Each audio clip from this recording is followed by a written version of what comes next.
see what happens.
It seems to have worked. It's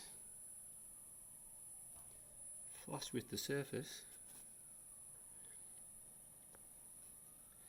Does just touch the outside though.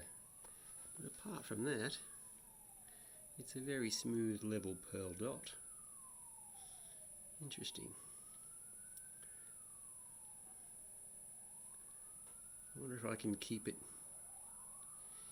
inside. Perhaps if I used a flat bit rather than a ball nose bit, it would stay within the parameters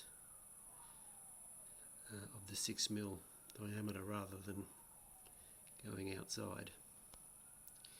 Interesting.